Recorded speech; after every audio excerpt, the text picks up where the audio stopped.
a lot of times I've been in places where there was just no engineer in the club. The engineer of the club, of the sound system, was the owner. And the person who would take care of the sound during the show was the DJ. And the DJ, a lot of times, he's not a sound engineer. And the DJs, what they do usually, they put the sound the loudest they can, and that's it. But when you perform and you have a microphone that is on where there's speakers, if the microphone goes to the same direction of a speaker, let's say that this is a speaker. If the microphone is in front of the speaker and you talk, what you say will go in, then go to the speaker, then go back from the speaker to the microphone, and this creates what we call the Larsen, this sound. And sometimes when the DJ hears that and he's not a professional engineer, his automatic reaction is to turn off the volume of everything. And this fucks your show, this disconcentrates you, etc., etc.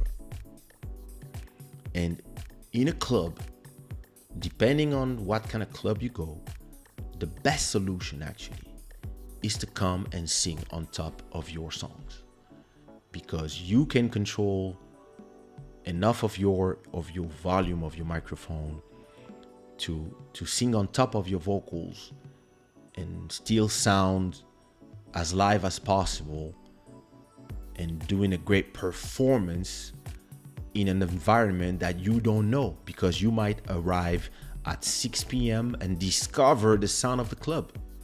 You have no idea how many times I've been in clubs and everything is fine at the sound check. You check everything and then you realize that the person who's doing the checking the sounds of everything of your microphone is not even keeping the equalization. He's just doing it to do the sound check. And then he takes the same microphone all night and he's going to yell on it and change everything depending on what he's going to do before you come. So when you come to perform, you're going to be like, oh, and it's not the same sound. This happens all the time because a lot of these places are not professional. A lot of these places are students doing a party or people who have a small club and they want you. And sometimes, yeah, there's a professional club with a professional sound with engineers, etc. But you never know what you're going to find out when people are just, when you're in the economics of performing in nightclubs. You don't know. It's not the same as when you perform for a big venue like a festival in Cape Verde or in some other place in America, etc., where you have 1 hour to test everything. You have a band and etc., and you have one engineer on stage that makes sure that the sound arrives to your ears or your returns, and that the sound on the other side, there's another engineer for that, and sometimes there's a whole organization to make sure that it sounds the best possible. But this costs money, and in our economy sometimes this money is not there.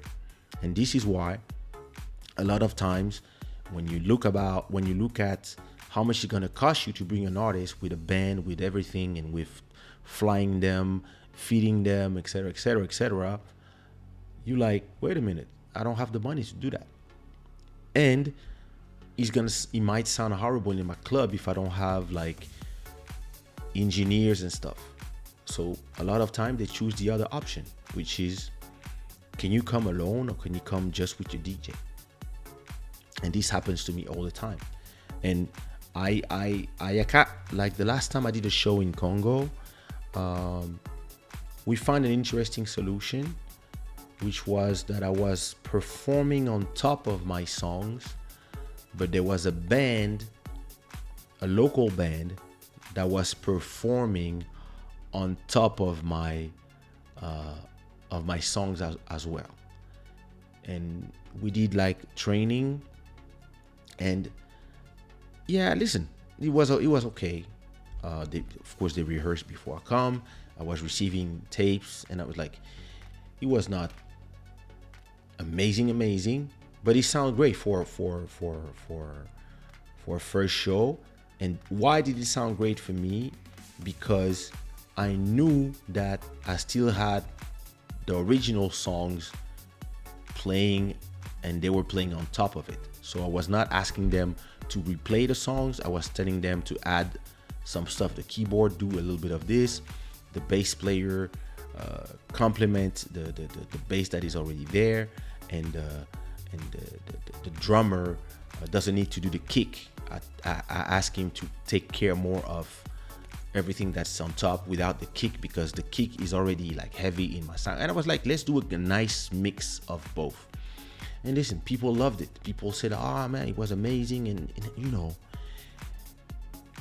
all in all, most people don't know the difference, or they don't care, or they drunk. They're too drunk to realize.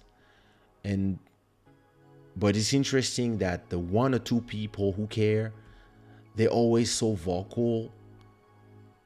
But when you ask them, hey, how much did you pay to come to this party? They say, oh, I was invited.